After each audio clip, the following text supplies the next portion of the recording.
This week's KIP will be on A Christmas Carol. I'm going to read through the extract that you need to look at this week, and then after that I'm going to pick out a few points. Then you will know the question focus for this week's KIP to help you in advance. They were a boy and girl, yellow, meagre, ragged, scowling, wolfish, but prostrate too in their humility. Where graceful youth should have filled out their features and touched them with its freshest tints, a stale and shrivelled hand, like that of age, had pinched and twisted them and pulled them into shreds. Where angels might have sat enthroned, devils lurked and glared out menacing. No change, no degradation, no perversion of humanity in any grade through all the mysteries of wonderful creation has monsters half so horrible and dread. Scrooge started back, appalled. Having them shown to him in this way, he tried to say they were fine children, but the words choked themselves, rather than be parties to a lie of such enormous magnitude. Spirit, are they yours? Scrooge could say no more. They are man's, said the spirit, looking down upon them, and they cling to me, appealing from their fathers. This boy is ignorance, this girl is want. Beware them both, and all of their degree, but most of all beware this boy, for on his brow I see that written which is doom, unless the writing be erased. Deny it, cried the spirit, stretching out its hand towards the city. Slander those who tell it ye. Admit it for your factitious purposes, and make it worse, and abide the end. Have they no refuge or resource? Cried Scrooge. Are there no prisons? Said the spirit, turning on him for the last time with his own words. Are there no workhouses? So the question that we need to look at then is, how does Dickens present poverty through the novella? You've got to look at how does Dickens present poverty in this extract, and how does Dickens present poverty in the novella as a whole. So the first thing that I've highlighted is this list. So yellow, suggesting that they were malnourished. Obviously the poverty is shown by the ill health that the children and the orphans would have had in Victorian England because they didn't get sufficient food. Therefore the skin would have taken on this malnourished yellow tinge.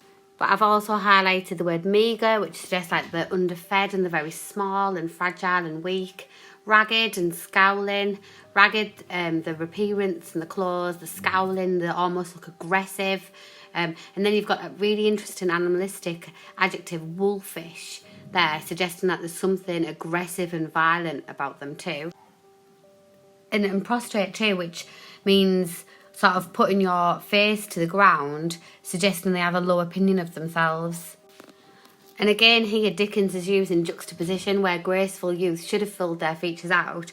He's juxtaposing that with their actual appearance, with this sibilance of stale, shrivelled, twisted. So you've got that really harsh, sinister sounding S sound, just to highlight how disgusting and unattractive they look, because poverty has made them appear in this way.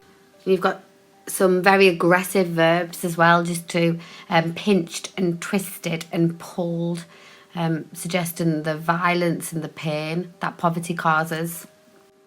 So we've got this use of the declarative, they are man's, highlighting really the whole point of this allegorical novella, that society has a responsibility. These poor children, the destitute in Victorian England, they are every person's responsibility. You need to talk about the significance of the names that Dickens has chosen for the boy and the girl. Ignorance, to be blind, to be naive, to turn you back on the harshness that the destitute face. But then also you've then got the girl's name, which is Want. That could have alternative meanings.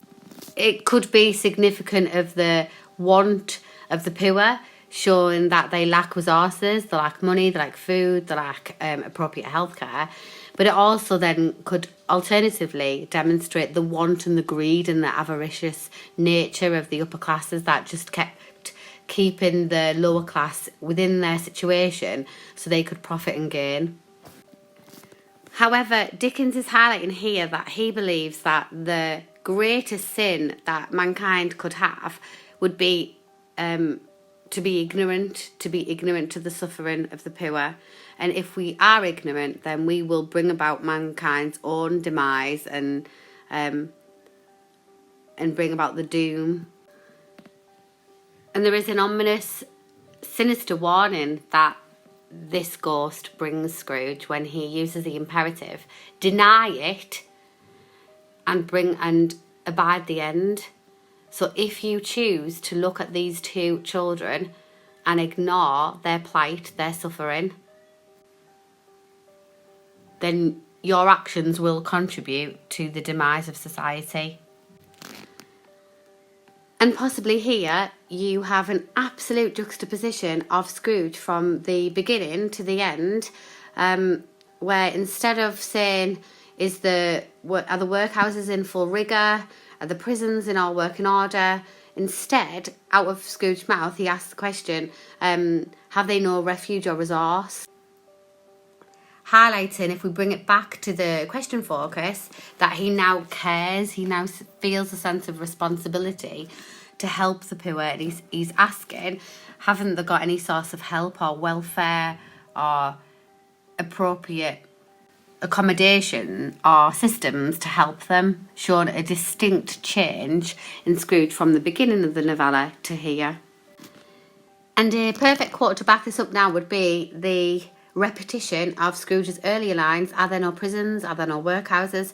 Showing that Scrooge has completely changed and redeemed himself from the cold, avaricious, callous, greedy, misanthropic character from the beginning to becoming more philanthropic now, who regrets his words. So, as you already know, the question focus this week is poverty.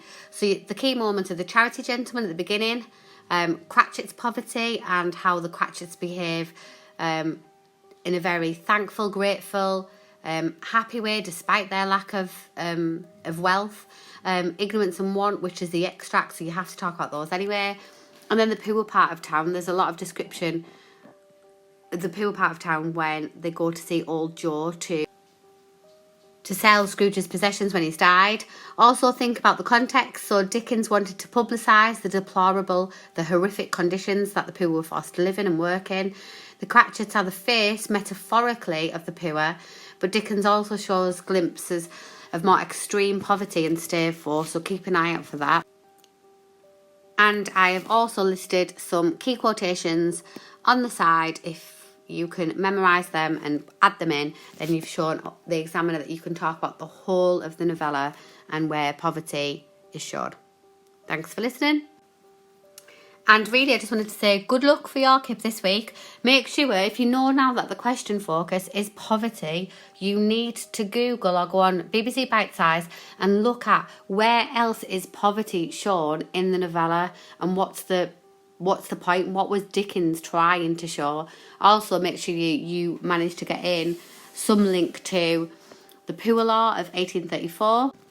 And also, if you would like to challenge yourself to reach the higher marks, think as well about where you could put in the link to the Malthusian theory, which was from Thomas Malthus, who was writing at the time, and he was writing, his argument was that the population increase was inevitable and that it was a fact of life that poor people would unfortunately just die, and that was just part and parcel of the class system. Whereas Dickens completely disagreed with this theory, which is why he has Scrooge say the words, "They had better hurry up and do it and decrease the surplus population."